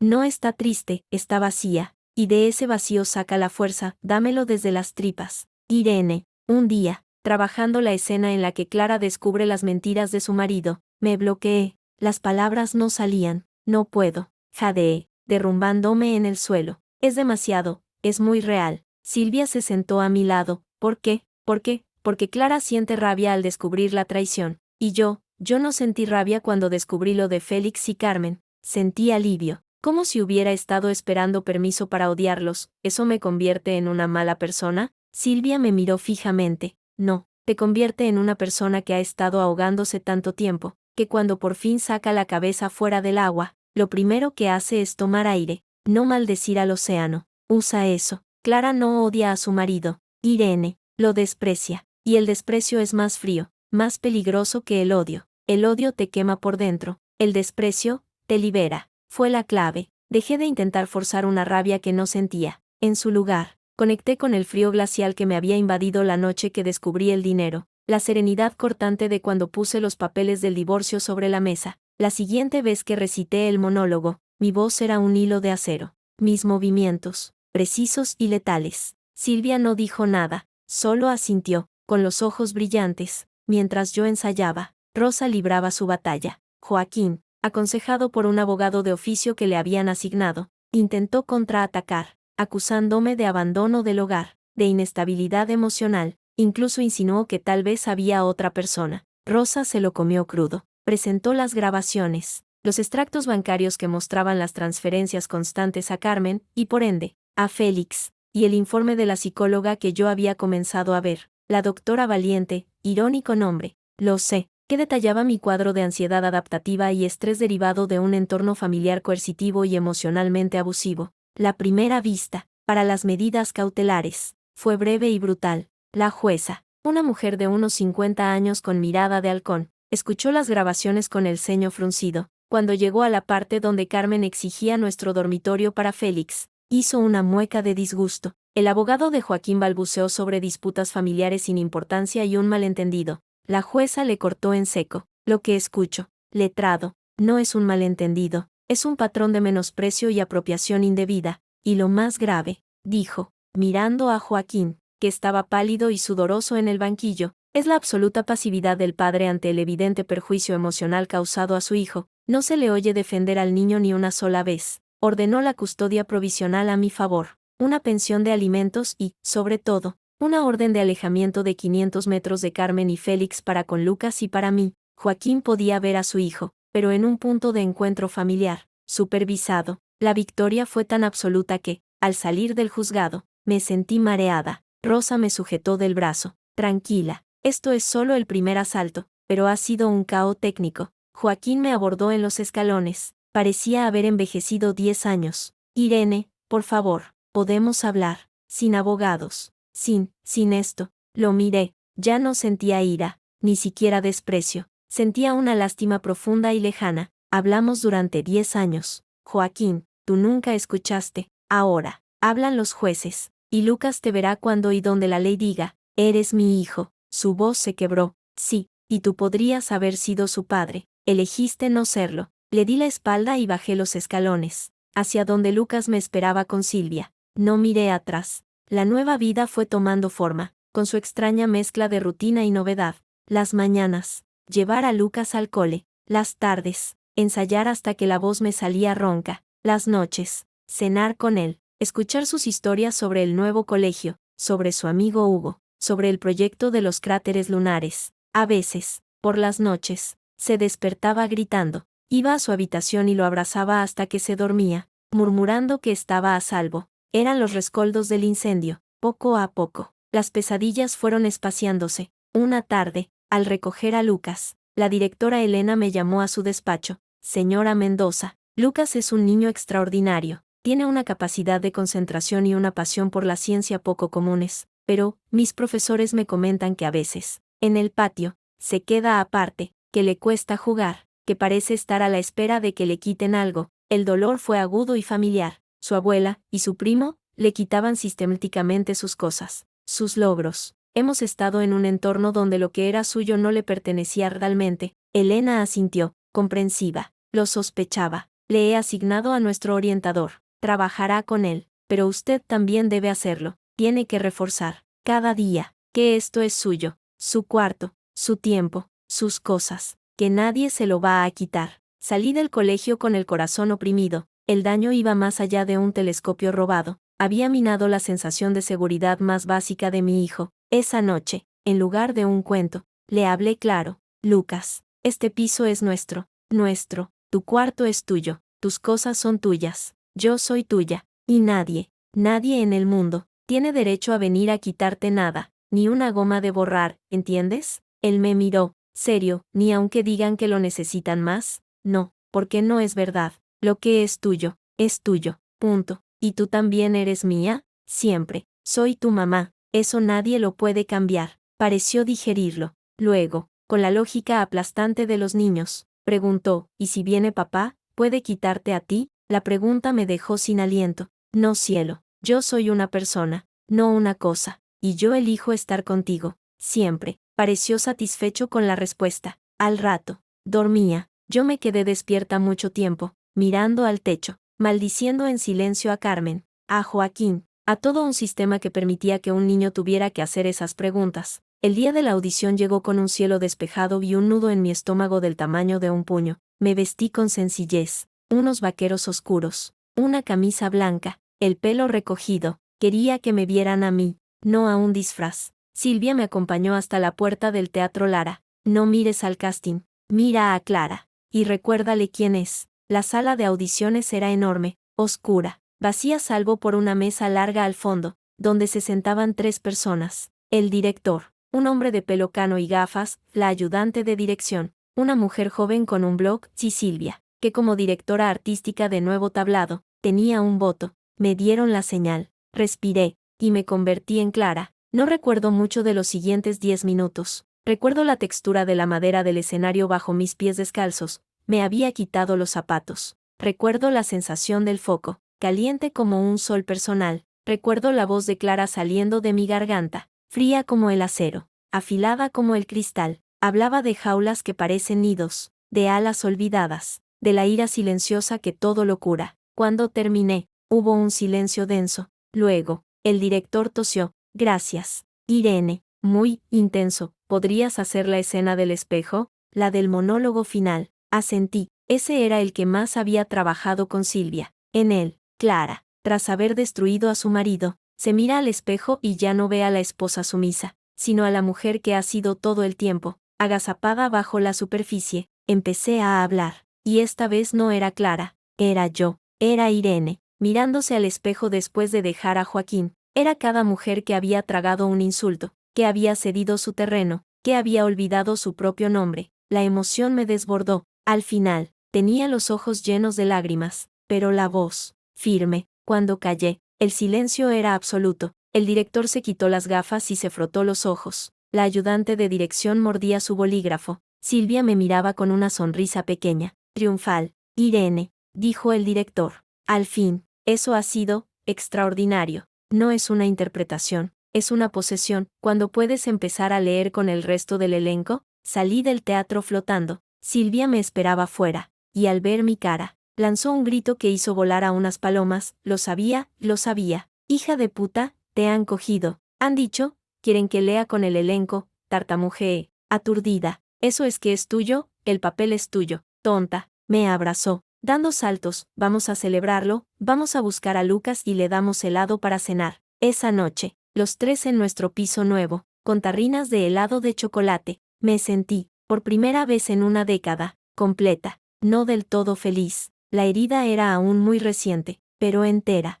Ya no era la mitad de algo roto, era algo nuevo, algo que estaba construyendo, ladrillo a ladrillo, con mi sudor y mi miedo y mi terquedad. Una semana después, mientras ayudaba a Lucas con un proyecto sobre Saturno, sonó el timbre. Era un mensajero, un sobre grande y marrón. Lo abrí con dedos que de repente se habían vuelto torpes. Era la comunicación oficial del juzgado. La vista principal del divorcio se fijaba para dentro de un mes. Anexo, un informe de la trabajadora social que había visitado a Joaquín y a Carmen, y también nuestro nuevo hogar. La trabajadora social había entrevistado a Lucas. En sus propias palabras, el niño había dicho: con mamá me siento seguro, con papá, siempre tengo miedo de que llegue la abuela y se lleve algo mío. Y más adelante, papá nunca jugaba conmigo. Ahora, a veces, cuando voy a verlo, se pone a llorar y no sé qué decir. El informe era demoledor. Recomendaba, sin lugar a dudas, la custodia para la madre, visitas supervisadas para el padre, y terapia familiar si en el futuro se quería normalizar la relación. Joaquín había fracasado incluso en el intento de mostrarse como un padre competente durante las visitas vigiladas. Lo dejé todo sobre la mesa. Lucas miraba el informe, sin entender las palabras, pero intuyendo su importancia. ¿Qué pasa, mamá? Pasa, cariño, dije, abrazándolo, que por fin, alguien con sentido común nos ha escuchado, y podremos quedarnos aquí para siempre, y con mi telescopio, para siempre, susurré, mirando por la ventana el trocito de cielo que empezaba a teñirse de naranja. Esto es nuestro, y nadie nos lo va a quitar. Aquella noche, después de acostar a Lucas, me quedé en el balcón, bajo el frío cielo de Madrid. Las estrellas titilaban, tenues pero impertérritas. A través de la contaminación lumínica, pensé en Clara, en mi personaje, en cómo, al final de la obra, no encuentra la felicidad, encuentra la paz, y la paz, comprendí mirando las luces de la ciudad que había sido mi cárcel y ahora era mi horizonte, no es la ausencia de guerra, es la certeza, profunda y silenciosa, de que eres dueña de tu propio territorio, aunque ese territorio, por ahora, no fuera más que un balcón en Argüelles, un telescopio de principiante, y el corazón de un niño que, por fin, empezaba a creer que su cielo no se lo podían robar. El estreno de La Dama de las Sombras en el Teatro Lara olía a sudor, a nervios y a la cera de las butacas de terciopelo. Detrás del telón, el murmullo del público llegaba amortiguado, un mar inquieto al que pronto me arrojaría. Llevaba el vestuario de Clara, un traje de chaqueta gris perla demasiado grande para mí, diseñado para que pareciera que me ahogaba en la piel de otra. Silvia me ajustó un mechón de pelo detrás de la oreja, sus dedos fríos. No mires al patio de butacas, mira a Clara, ella está ahí dentro, y tiene cosas que decir. Su voz era un susurro firme. Tengo miedo, Sil. Bueno, úsalo. Clara también tenía miedo, hasta que dejó de tenerlo. Me dio un apretón en el hombro y desapareció entre bambalinas. La campana sonó, un silencio repentino cayó sobre el teatro. Respiré hondo, oliendo el polvo del escenario, y crucé la línea que separaba mi vida real de la ficción. Las luces cegadoras me envolvieron. Allá abajo, en la primera fila, distinguí la cabecita rubia de Lucas, sentado entre Silvia y Elena, la directora del colegio. Sus ojos brillaban como dos faros en la penumbra, y comencé: mi nombre es Clara Valls. Durante 18 años, he sido la sombra de mi marido, su eco, su secretaria, su ornamento. Hoy, mientras ordenaba los papeles de su escritorio, encontré la factura de un apartamento en la costa, y una foto. No era de otra mujer, era de él, con otro nombre, firmando papeles que huelen a chantaje y a dinero sucio, y pensé, qué curioso, llevo media vida limpiando su mugre, y al final, la que iba a sacar a la luz era esta. Las palabras fluían, no era yo, era Clara, pero Clara hablaba con mi voz, con mi rabia contenida, con mi frío descubrimiento de la traición. Cada mirada al vacío donde supuestamente estaba el espejo del personaje, era una mirada a los ojos ausentes de Joaquín. Cada gesto de desprecio hacia el marido de la obra, iba dirigido a la sombra de mi propio esposo. El público estaba en un silencio absoluto, sentía su atención como un peso físico, una tensión eléctrica que recorría el patio de butacas. En el segundo acto, llegó el monólogo del espejo. Clara, sola en escena, frente a un espejo imaginario. La luz se estrechó hasta ser solo un círculo que me envolvía. Me miro, y no me reconozco. ¿Dónde está la chica que quería pintar el mundo de colores? La enterraron bajo capas de debes, de así no se hace, de calladita estás más guapa. Me dijeron que el amor era ceder, y cedí tanto que desaparecí, pero algo quedó, algo duro, y frío, y afilado, en el fondo del cajón donde guardaba mis sueños. Y es con eso, con esta navaja de resentimiento y lucidez, con lo que voy a cortar la soga que me ata a este naufragio elegido por otros. Al pronunciar navaja de resentimiento y lucidez, mi voz se quebró, genuinamente, una oleada de emoción me subió por la garganta. No eran lágrimas de Clara, eran mías, por los años perdidos, por la Irene que se dejó enterrar. Las contuve, tragando saliva, y seguí. Esa pausa, ese temblor real, fue más poderoso que cualquier grito. Oí un sollozo ahogado en el patio de butacas. Cuando cayó el telón final, hubo un segundo de silencio atronador. Luego, el estallido, aplausos que retumbaban en las paredes, gritos de «bravo», silbidos. Me quedé paralizada en el centro del escenario, deslumbrada. El resto del elenco salió a saludar. Me cogieron de la mano, me empujaron al frente. Las luces se encendieron sobre el público, que se ponía en pie. Vi a Lucas, de pie en su butaca, aplaudiendo con todas sus fuerzas, con la cara iluminada por una sonrisa de orgullo que me partió el alma en 1000 pedazos de felicidad. En el camerino posterior, inundado de flares y de gente, un crítico del país me estrechó la mano. Señora Mendoza, es la reaparición más impactante que recuerdo. Ha convertido un melodrama en un manifiesto. Silvia se abrió paso entre la multitud y me abrazó, chillando al oído, «Lo has jodido, tía, lo has jodido bien». La fiesta posterior fue en una taberna cercana. Lucas, durmiendo acurrucado en un banco con la cabeza sobre mi abrigo, era mi ancla a la realidad. Entre copas de vino y felicitaciones, me sentía eufórica y extrañamente vacía. Había llegado a la cima de una montaña que ni siquiera sabía que quería escalar, y la vista era maravillosa, pero el viento soplaba muy frío. Al día siguiente, la reseña en el periódico lo confirmaba. Irene Mendoza rescata a la dama de las sombras del riesgo del panfleto y la eleva a tragedia íntima y universal. Una actuación tallada en hueso y memoria. Rosa, mi abogada, me llamó a primera hora. He leído la crítica. Esto es mejor que 10 informes psicológicos. Te felicito, y te recuerdo. Vista de divorcio definitivo. Mañana a las 10. No llegues tarde. El juzgado olía a desinfectante y a miedo. Joaquín ya estaba allí, con su abogado de oficio, un hombre joven que parecía abrumado por el caso. Carmen no podía acercarse debido a la orden de alejamiento. Joaquín me miró al entrar. Iba mal afeitado, con un traje que le quedaba grande, tenía ojeras profundas. Nuestra mirada se cruzó un instante. En la suya había algo nuevo, una humillación resignada. Yo desvié la vista. El procedimiento fue rápido. El juez, el mismo de las medidas cautelares, repasó los informes, el mío psicológico, el de la trabajadora social, las grabaciones. El abogado de Joaquín intentó un último alegato débil sobre reconciliación y el bien superior del niño. El juez lo miró por encima de las gafas. Señor Fernández, he escuchado grabaciones donde su cliente permite que le arrebaten a su hijo un premio merecido. He leído un informe donde el niño expresa miedo a su propia abuela. Y he visto que, durante las visitas supervisadas, su cliente ha mostrado más pasividad que interés. ¿Qué base tiene para pedir la reconciliación? Joaquín bajó la cabeza. Su abogado se encogió de hombros. Derrotado. La sentencia fue la esperada. Divorcio concedido. Custodia exclusiva para mí. Régimen de visitas para Joaquín. Un fin de semana alterno supervisado en un punto de encuentro, hasta que un terapeuta familiar dictamine lo contrario. Pensión de alimentos ajustada a sus ingresos. Y la orden de alejamiento para Carmen y Félix, convertida en definitiva.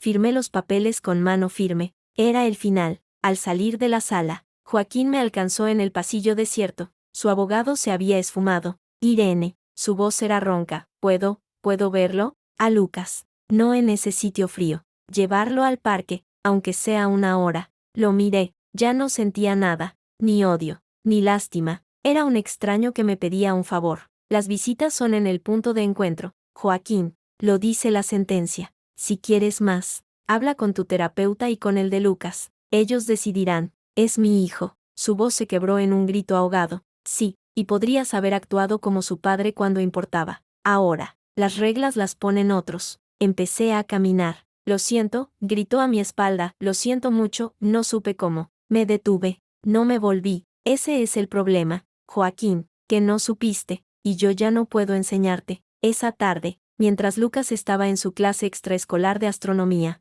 recibí una llamada de un número desconocido. La voz al otro lado era débil, temblorosa, pero la reconocí al instante. Era Carmen. Irene, por favor, Necesito verte. Hablar. Tienes una orden de alejamiento. Carmen. No puedo. Es sobre Joaquín. Sobre todo. Es importante. Por favor. En un sitio público. Un café. Tú eliges. Colgué. Mi primer instinto fue ignorarla. Pero algo en su tono, una desesperación que iba más allá de su habitual drama, me hizo dudar. Consulté con Rosa por mensaje. ¿Puedo quedar con ella en un café, con testigos, sin violar la orden? La respuesta llegó al momento. Sí, si es en lugar público y tú aceptas. Podría ser útil. Graba todo. Quedamos en una cafetería enorme y ruidosa de la estación de Atocha. Llegué primero. Me senté en una mesa cerca de la entrada, con la grabadora del bolso encendida. Cuando la vi entrar, contuve un jadeo. Carmen parecía haber envejecido 20 años. Iba encorvada, con un abrigo pasado de moda y sucio en los puños. Su pelo, siempre impecable, estaba grasiento y sin forma. Sus ojos, antes llenos de fuego crítico, ahora eran pozos de miedo y agotamiento. Olía a humedad y a desorden. Se sentó frente a mí sin mirarme a los ojos. Sus manos, sobre la mesa, no paraban de temblar. Gracias por venir, murmuró. ¿Qué quieres, Carmen? Ella respiró hondo, como si fuera a zambullirse en aguas profundas. Están destrozándome, Félix, Sofía, los niños. Es un infierno. Lo siento, dije, sin un ápice de pena. Se han quedado con todo. Mi pensión, los ahorros. Ahora quieren que venda el piso. Dicen que, como familia, les corresponde. Joaquín no quiere saber nada. Ha cambiado el número. Dice que soy como una extraña. Una lágrima surcó su mejilla surcada de arrugas, limpiando un rastro de suciedad. ¿Y qué quieres que haga yo? Pregunté, fríamente. ¿Prestarte dinero? ¿Darles tu mensaje? No soy tu familia, Carmen. Tú te encargaste de dejarlo claro. No lo entiendes. Su voz se elevó, y varias cabezas se volvieron hacia nosotros. Bajó el tono, con un susurro desgarrado. No lo entiendes. ¿Por qué? Porque Félix no es mi sobrino. El mundo se detuvo. La cacofonía de la estación se desvaneció. Solo existían sus ojos, llenos de un pánico ancestral, clavados en los míos. ¿Qué? Félix, es mi hijo. Las palabras salieron en un hilillo de voz, como veneno purgado después de décadas. Lo tuve a los 19, con un hombre, un músico que pasaba por el pueblo. Mi familia era muy estricta. Mi hermana, la que crió a Félix, no podía tener hijos. Se lo di, a cambio de que nunca se supiera. Me casé con el padre de Joaquín, un hombre bueno pero no lo quería, y siempre, miré a Félix, y sentí que le debía todo. Por eso, por todo lo que hice, por lo de Lucas, por el dinero, por todo. Era mi hijo, y le había fallado. Tenía que compensarlo. Escuché el latido de mi propia sangre en los oídos. El universo entero se reorganizó con un chasquido seco. Cada gesto de favoritismo, cada sacrificio impuesto a Joaquín y a mí, cada robo justificado, cobraba un sentido retorcido y patético. No era solo capricho, era la penitencia de una niña asustada convertida en una mujer amargada. Joaquín no lo sabe, añadió, aferrándose a la taza de café que no había tocado. Nadie lo sabe, solo mi hermana, y ella murió hace años. Félix lo sospecha, por eso se cree con derecho a todo, por eso me está matando. La miré, a la mujer que había envenenado mi matrimonio, que había herido a mi hijo, que había sido el juez y el verdugo de mi vida doméstica, y solo sentí un asco infinito, mezclado con una pizca de esa lástima lejana que ya sentía por Joaquín. ¿Y por qué me lo cuentas a mí? ¿Por qué? Porque no tengo a nadie más, y porque tú eres fuerte, has salido, has triunfado, he leído el periódico, y yo necesito ayuda, para echarlos, para recuperar mi vida. Te daré lo que quieras, dinero, lo que sea. Sonreí, una sonrisa que no tenía nada de alegría. No quiero tu dinero, Carmen, y no voy a ayudarte. Su cara se descompuso en puro terror. Por favor, son unos animales, me van a dejar en la calle. ¿Y a mí qué? Mi voz sonó clara, cortante, en medio del bullicio. ¿Acaso te importó cuando a Lucas le dejaste en la calle de su propia infancia? Cuando a mí me despojaste de mi casa, de mi paz, de mi marido. Tienes lo que sembraste, disfruta de la cosecha. Me levanté, ella hizo un gesto de agarrarme la mano, pero la retiré como si su contacto me quemara. Irene, por favor, se lo diré a Joaquín, se lo contaré todo. Él te odiará por no ayudarme. Me incliné sobre la mesa, hasta que mi rostro estuvo a centímetros del suyo. Hazlo, cuéntaselo. Y así, por fin, tu hijo legítimo entenderá por qué siempre fue el suplente, porque su madre nunca lo quiso. Será un regalo de despedida estupendo para él. Me enderecé, y en cuanto a lo de Félix, un consejo, Carmen, si quieres echarlo, llama a un abogado, o a la policía, como hiciste tú siempre cuando querías que alguien hiciera tu trabajo sucio. La dejé allí, hundida en su silla, una vieja consumida por su propio veneno. Al salir a la calle, la luz del sol me dio de lleno, respiré el aire frío de Madrid, que ya no olía a lejía, sino a libertad y a un secreto podrido que ya no me pertenecía. No se lo conté a nadie, no inmediatamente, era un arma, y las armas se guardan hasta el momento preciso. En cambio, me centré en mi vida, que florecía contra todo pronóstico. La Dama de la Sombra se convirtió en un éxito inesperado. La función se extendió 2 meses. Los críticos hablaban de mí. Me llegaron ofertas para otras obras, incluso para un pequeño papel en una serie de televisión. Decidí tomármelo con calma. Lo importante era Lucas. Una tarde, recogiéndole del colegio, su profesor de ciencia me llamó aparte. Señora Mendoza, Lucas tiene un talento excepcional. Le hemos propuesto para un programa de enriquecimiento para niños con altas capacidades en ciencias. Implicaría algunos sábados, pero creemos que sería bueno para él. ¿Qué opina Lucas? Está entusiasmado. Dice que quiere descubrir un planeta y ponerle su nombre. Sonreí. Entonces, que vaya. En casa, mientras cenábamos pasta, Lucas me lo contó todo, con los ojos brillando, y la profe dice que si hago bien el proyecto, podría presentarlo en un congreso de jóvenes científicos. Puedo. Mamá, aunque sea en Madrid y tengas que viajar con tu obra, por supuesto que puedes. Cielo. Donde tú vayas, yo iré, o te acompañará Silvia, o Elena. No te vas a perder nada más, lo prometo. ¿Nada más?, preguntó, con un deje de su antigua desconfianza. Nada, este es tu camino, y es solo tuyo. Una semana después, mientras ensayaba un nuevo monólogo, sonó el timbre. Era un mensajero, pero no con papeles del juzgado. Traía un sobre grande y plano. Dentro, había una fotografía profesional, y una nota escrita con una letra temblorosa que reconocí al instante. Era de Carmen. La foto era vieja, amarillenta. En ella, una joven Carmen, con un vestido de flores de los años 70, sostenía en brazos a un bebé. Se le veía radiante y aterrada. Al dorso, con la misma letra temblorosa, decía, para que sepas que no mentí, y para que, si un día puedes, se lo enseñes a Joaquín. Él merece saber por qué. Yo ya no tengo valor. Adjunto a la foto, había una nota moderna, garabateada en un papel de blog.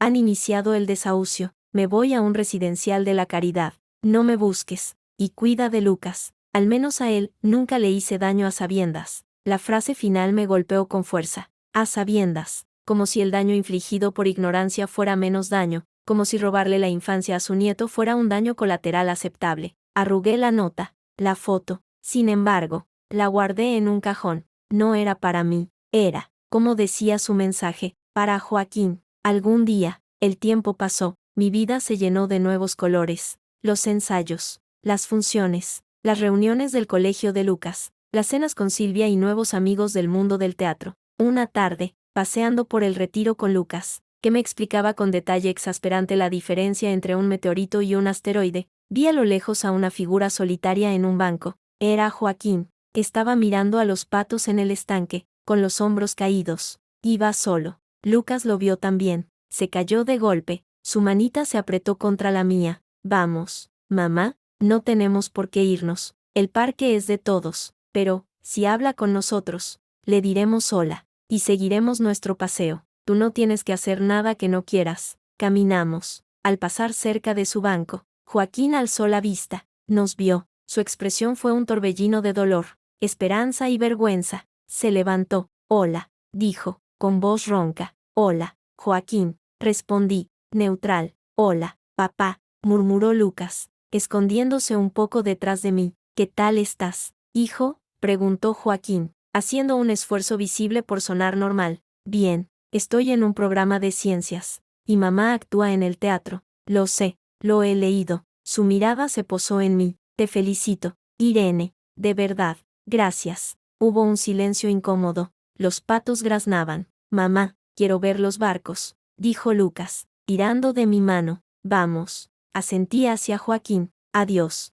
adiós, susurró él. Al alejarnos, Lucas preguntó, sin mirarme, ¿papá está triste? Sí, cielo. Creo que sí, por nuestra culpa. Me agaché frente a él, en mitad del camino. Escúchame bien, Lucas. La tristeza de papá no es culpa tuya, ni mía, es culpa de las decisiones que él tomó, o de las que no tomó. Tú solo tienes que ser un niño, ¿entendido? Asintió, aunque no parecía totalmente convencido, y podemos ser felices nosotros. Aunque él esté triste, una sonrisa se dibujó en mis labios. Sí, cariño, podemos, y debemos. Nuestra felicidad no le quita nada a nadie, y es nuestro derecho. Esa noche, después de acostar a Lucas, me quedé mirando la fotografía amarillenta de Carmen y el bebé, sacudí la cabeza. No era mi secreto que guardar, ni mi verdad que revelar, pero era un peso, y yo ya había cargado con demasiados pesos que no me pertenecían. Al día siguiente, llamé a Rosa. ¿Puedo solicitar una modificación del régimen de visitas? Quiero que sean más flexibles,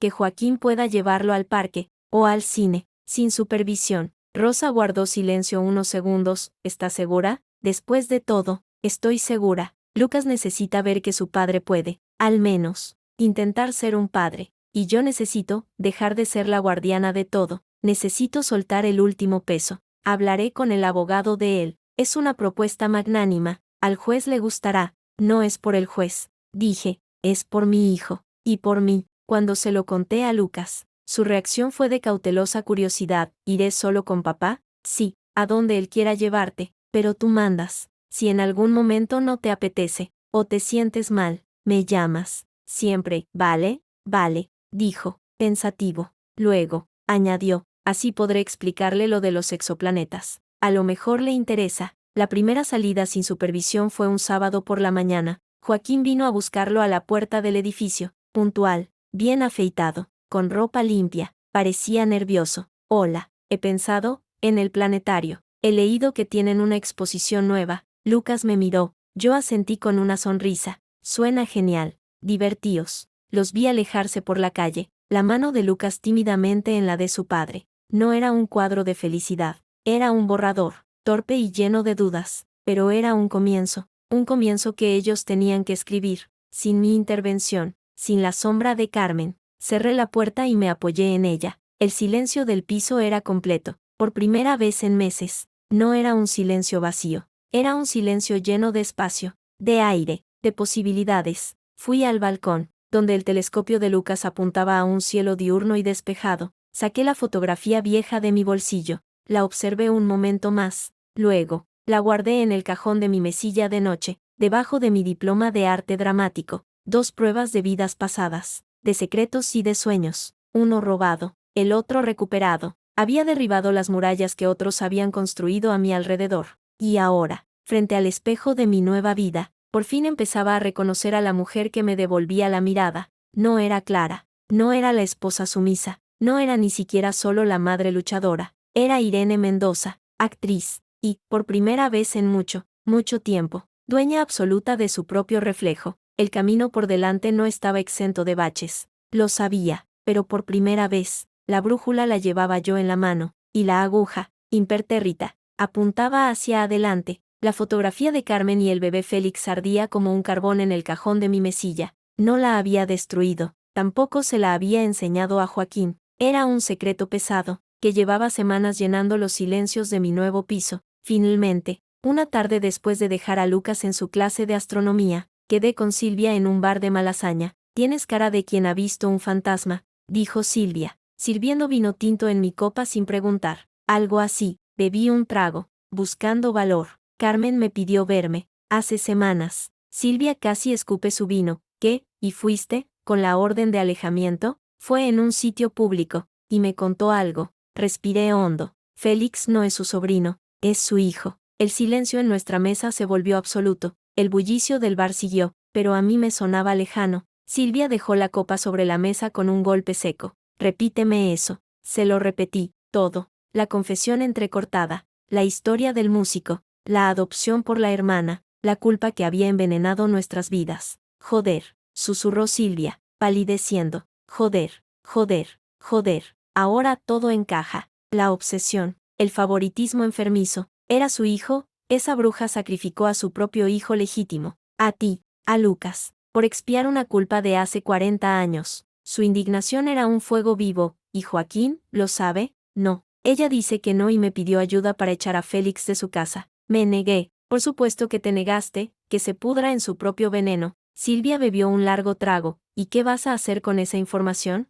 No lo sé. No es mi secreto. Pero guardarlo, me quema. Irene. Silvia bajó la voz, acercándose. Ese secreto no es solo de ella, es de Joaquín. Él tiene derecho a saber por qué su madre nunca lo quiso, porque siempre fue el ciudadano de segunda en su propia familia. Es cruel guardárselo. ¿Y qué gano yo contándoselo? Más drama, más de su miseria en mi vida. Ganas, cerrar el círculo, dejar de ser la depositaria de los trapos sucios de esa familia. Y le das a Joaquín, por fin, una explicación, no una disculpa, pero sí una razón. A veces, la razón es lo único que puede empezar a curar. Sus palabras resonaron en mí. Llevaba semanas sintiéndome no como la victoriosa, sino como la albacea de un testamento envenenado. Quizás Silvia tenía razón, no por Joaquín, sino por mí, para dejar de cargar con ello. La oportunidad llegó unas noches después. Joaquín recogía a Lucas para llevarlo al cine, su tercera salida sin supervisión. Lucas bajó corriendo, pero Joaquín se quedó un momento en la puerta, vacilante. Irene, quería darte las gracias. Por esto, por confiar. Su humildad era nueva, y frágil. No era el momento, pero quizá no habría otro mejor. Pasa un momento, dije, abriendo la puerta un poco más. Lucas, baja a comprar el pan para mañana, por favor, toma. Le di un billete. Lucas, feliz de tener una misión, salió disparado. Joaquín entró, incómodo, de pie en medio del salón que no conocía. ¿Pasa algo? ¿Con Lucas? Con Lucas no. Siéntate, Joaquín. Él obedeció. Al borde del sofá, yo me quedé de pie, apoyada contra la repisa. El corazón me latía con fuerza, pero mi voz sonó calmada. Hace unas semanas, tu madre quiso verme. Fue ella quien insistió. Su expresión se endureció. Ya te dije que no tengo contacto con ella. Está en su mundo. Su mundo se le está viniendo encima. Félix y su familia la están despojando de todo. La van a echar de su casa. Joaquín encogió los hombros. Una mueca de amargura en los labios. Lección aprendida tarde. Ella los eligió.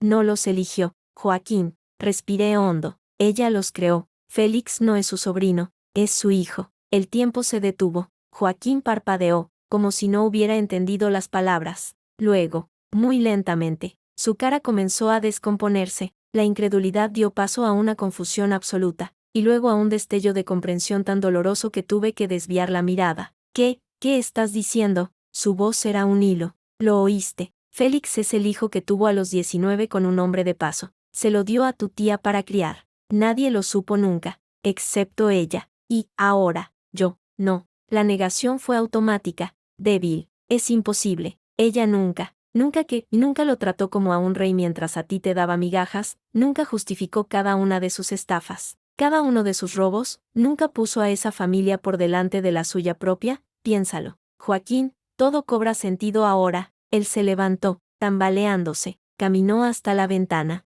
dando la espalda. Sus hombros comenzaron a temblar. No era un llanto silencioso, eran unos sollozos secos, ásperos, que le sacudían todo el cuerpo. El sonido era desgarrador. No dije nada, dejé que la verdad, cruel y liberadora, lo atravesara. Al cabo de un rato, se enjugó la cara con la manga y se volvió. Sus ojos estaban rojos, pero secos. En ellos ya no había confusión, había un vacío helado, y una lucidez aterradora. Toda mi vida, dijo, con una voz ronca y nueva, toda mi vida preguntándome qué había hecho mal, por qué no era suficiente, y era eso, solo era, el suplente. El hijo de verdad estaba en otra parte. No fuiste tú, Joaquín, fue ella, una mujer asustada que cometió un error y lo pagó haciendo desgraciados a todos a su alrededor. ¿Y por qué me lo cuentas tú? Había un dejo de sospecha en su voz. Porque estoy harta de cargar con los secretos de tu familia, y porque, aunque no te lo merezcas, creo que tienes derecho a saber por qué tu madre no pudo quererte. No era por ti,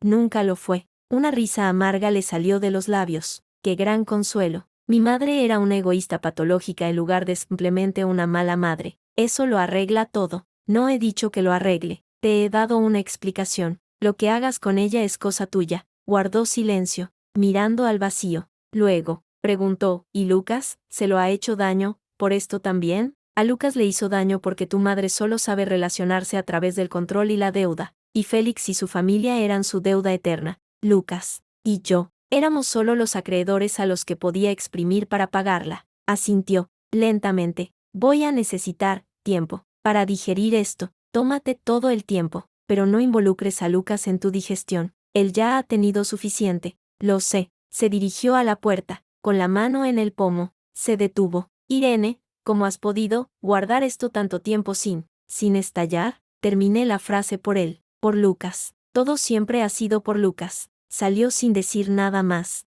Minutos después, Lucas volvía con el pan, contándome emocionado sobre el tráiler de una película de robots que había visto en el cine. La normalidad era un milagro frágil y cotidiano. La función de la Dama de las Sombras llegaba a su fin. La última función fue eléctrica. El teatro estaba lleno a rebosar. Al final, la ovación fue interminable. Cuando salí a saludar, bañada en sudor y lágrimas de verdad esta vez, vi entre el público, en un asiento de atrás, a una figura solitaria. Era Joaquín. No aplaudía, solo me miraba, y en su mirada ya no había reproche, ni siquiera tristeza. Había algo parecido al respeto. Asintió levemente, una sola vez, y se marchó antes de que cayera el telón. La vida, al fin, comenzaba a parecerse a algo que yo reconocía como mía. Los ensayos para una nueva obra, una comedia esta vez, comenzarían en un mes. Lucas fue seleccionado para presentar su proyecto sobre la basura espacial en un simposio escolar a nivel nacional.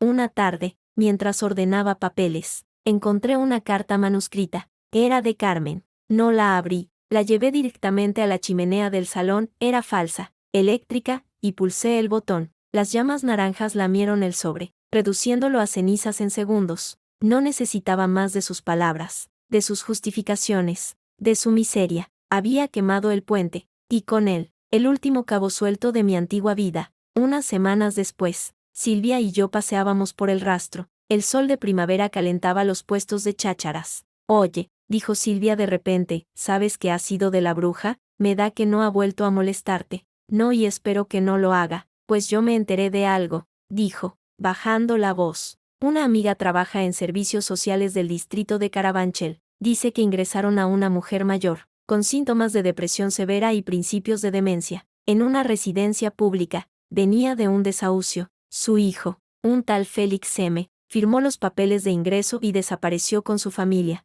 No ha vuelto a visitarla, ni una vez. La noticia me dejó helada, no por pena, por la justicia poética, cruel y perfecta, de ello. Carmen, la mujer que vivía por las apariencias, el orden y el control, terminaba sola, abandonada por el hijo por el que lo había dado todo, en un lugar anónimo, sin nadie que la recordara. ¿Y Joaquín? Pregunté. Él no figura en nada, supongo que no sabe ni dónde está, o no quiere saber. Asentí. Era el final más apropiado, y el más triste. No dije nada más. Seguimos paseando, pero el peso en mi pecho, el que había llevado desde aquella tarde en la cafetería de Atocha, se había disipado por completo. No era mi secreto, no era mi culpa, no era mi cruz. Esa noche, mientras ayudaba a Lucas a preparar la maqueta para su simposio, sonó el timbre. Era un mensajero, con un sobre largo y fino. Lo abrí. Era una copia enmarcada de la crítica de El País sobre mi obra, y una nota adjunta de la dirección del teatro. Gracias por devolver la magia a nuestras tablas. Esperamos contar contigo la próxima temporada. Atentamente, el equipo de Teatro Lara. La colgué en la pared del salón, al lado del diploma de la Escuela de Arte Dramático. 2 pruebas, del antes y del después. Lucas se acercó y se apoyó en mí. Está bonita, mamá. Sí, y tu maqueta quedará genial aquí al lado, cuando la traigas del concurso. ¿Crees que puedo ganar? Creo que ya has ganado, cielo, por estar aquí, haciendo esto, por ser tú. Él me sonrió, y en su sonrisa no había rastro de la desconfianza antigua, solo la emoción de un niño con un proyecto entre manos. Un niño, al fin, dueño de su propio cielo. Al acostarlo, me preguntó, mamá, ¿ya no tienes que luchar más? La pregunta me sorprendió. ¿Contra qué? Mi amor, contra la abuela, contra papá, contra todo eso. Me senté en su cama. La lucha más importante ya está ganada, Lucas, la de vivir nuestra vida en paz. Otras batallas vendrán, pero ya no serán por lo básico, serán por crecer, por soñar, por cosas buenas, como mi planeta, dijo, medio dormido. Exacto, como tu planeta. Salí de su habitación y me quedé en el balcón. Madrid centelleaba ante mí. En algún lugar de esa ciudad, Carmen se consumía en su soledad elegida. En otro, Joaquín intentaba reconstruir su identidad a partir de los escombros de una mentira. Y aquí, en este balcón, yo respiraba, libre, dueña de mi historia, de mi hijo, de mi nombre. La dama de las sombras había salido a la luz. Y la luz, descubrí, le sentaba bien. Un año después, el olor a pintura fresca y serrín llenaba el pequeño local en el barrio de las Letras. Silvia, con un pañuelo atado en la cabeza y un rollo de planos en la mano, señalaba una pared. Aquí irá el nombre, Teatro Sombras y Luz, con Nians, moderno, pero elegante. Observaba el espacio vacío, el futuro hogar de nuestra compañía. El éxito de La Dama de las Sombras y la posterior gira por varias ciudades habían generado el capital y la reputación necesarios. Yo no era solo la actriz principal, era socia fundadora,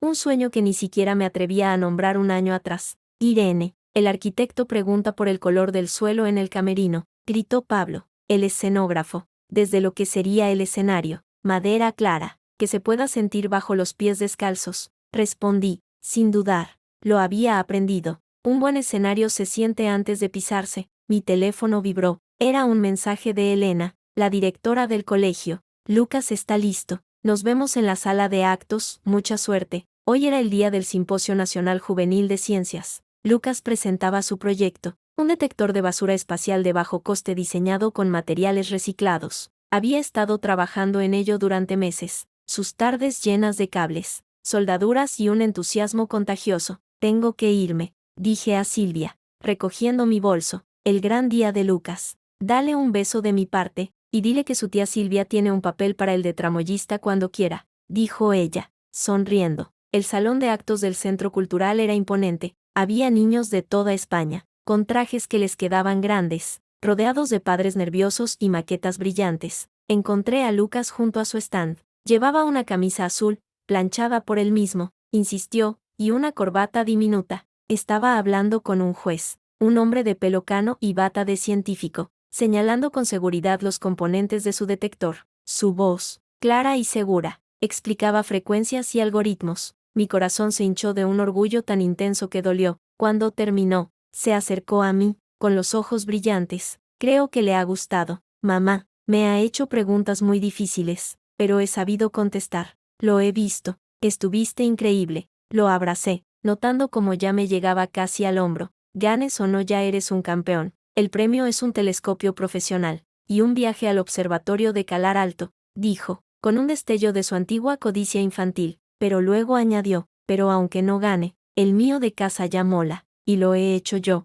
Mientras el jurado deliberaba, sentí una presencia a mi espalda, me volví, era Joaquín, iba bien vestido, con un aspecto más sereno, más presente. La noticia de su madre, de la que yo me había enterado por Silvia, parecía haberle dado, paradójicamente, una especie de paz amarga. Lo sabía todo, incluso había ido, una sola vez, a la residencia pública. No me lo contó, me lo dijo Elena, la directora, que conocía a una trabajadora social de allí. Fue, la vio dormida, y se fue, no volvió, me susurró un día. Ahora, él asintió hacia mí, con una timidez que aún no desaparecía. Hola, Irene, hola, hijo. Su voz era suave. Hola, papá, ¿has visto mi proyecto?, preguntó Lucas, sin rastro de la tensión de antes. Desde lejos, parecía muy complicado. Me has dejado impresionado. El elogio sonó torpe, pero genuino. Lucas sonrió, satisfecho. En ese momento,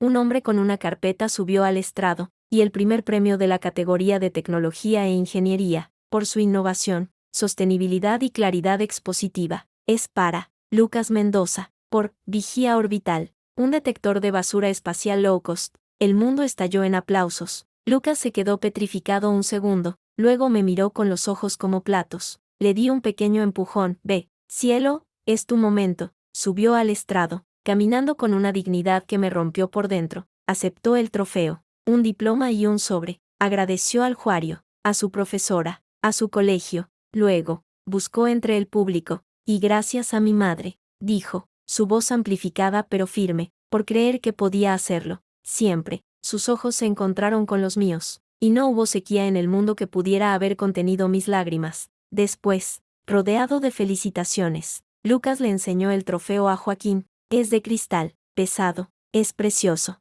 Lucas, de verdad. Joaquín posó una mano torpe sobre su hombro. Era un gesto incómodo, pero nuevo. Luego, se volvió hacia mí. Irene, ¿podemos hablar un momento? En privado. Intercambié una mirada con Elena, quien con un gesto se hizo cargo de Lucas y su trofeo. Salimos al vestíbulo desierto. Primero, enhorabuena, por él, por todo. Joaquín jugueteaba con las llaves en el bolsillo. He visto carteles de vuestra nueva compañía, Teatro Sombras y Luz. Es un buen nombre. Gracias. Respiró hondo. He estado yendo a terapia, desde lo de mi madre, desde lo que me contaste. Calló, buscando palabras. Ha sido duro, pero necesario. He entendido muchas cosas. Sobre ella, sobre mí, sobre el daño que hice al no estar presente. Un daño que no se repara con un, lo siento. No dije, suavemente, no se repara, pero se puede dejar de hacer. Eso intento, con Lucas. Cada 15 días, cuando le veo, intento estar de verdad,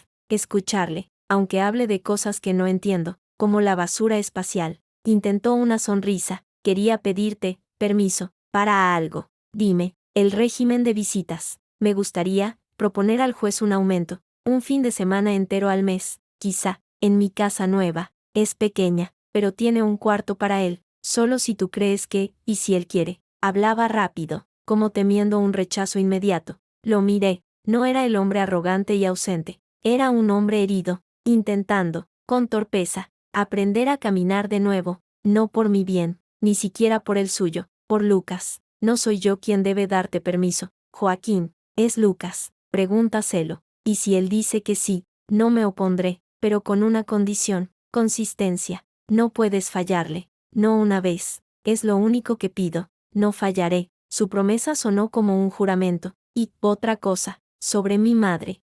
¿Dónde está? No va a mejorar. La demencia avanza. A veces no sabe quién soy, a veces cree que soy Félix. Una mueca de dolor le cruzó la cara. He firmado los papeles para que sigan cuidando de ella allí. Es lo único que puedo hacer. Lo único que quiero hacer. Es suficiente. Joaquín, más de lo que ella merece, probablemente. Asintió. Sí, pero yo no soy ella. Por primera vez, dijo esa frase con convicción. Bueno, no quiero robarte más tiempo. Gracias, Irene, por no cerrar todas las puertas. Se alejó, volviendo hacia donde Lucas exhibía su trofeo. Yo me quedé en el vestíbulo, sintiendo un peso que no sabía que aún llevaba, evaporarse por completo. No era perdón, era indiferencia, una indiferencia pacífica y liberadora. Esa noche, celebramos en casa con Silvia, Elena y algunos amigos del colegio. El piso estaba lleno de risas, de pizzas y de la maqueta de Lucas en el lugar de honor. Mientras los adultos charlábamos en el balcón,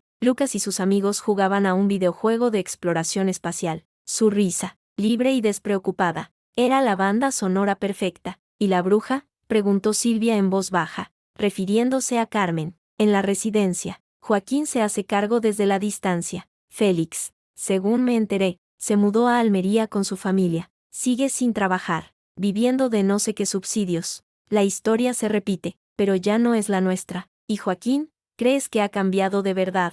Miré a Lucas, que discutía acaloradamente sobre la mejor ruta para llegar a Marte. Ha cambiado lo suficiente para no estorbar, y para intentar, de verdad, ser un padre. El resto, el tiempo lo dirá, pero yo ya no estoy pendiente. Más tarde, cuando todos se hubieron ido y Lucas dormía, abrazado a su nuevo trofeo, me quedé en el balcón. La noche estaba despejada. Saqué nuestro primer telescopio, el que le compré después de la huida, y lo apunté al cielo. Encontré Júpiter, un punto brillante y estable. Recordé la promesa que le hice a Lucas la noche que lloró por el telescopio robado. Te saco de aquí, y lo había cumplido. Lo habíamos cumplido juntos. No solo habíamos salido de un piso asfixiante, habíamos salido de una vida de sombras, y estábamos construyendo, día a día, una a nuestra propia luz, con sus proyectos espaciales, con mi teatro, con nuestro pequeño universo de dos, que ahora, poco a poco, se abría para dejar entrar a otros, en sus propios términos. El aire olía a futuro, a madera recién cortada de un escenario por estrenar, a ecuaciones de un niño genial, a paz, duramente ganada. Ya no era la dama de las sombras, era simplemente Irene,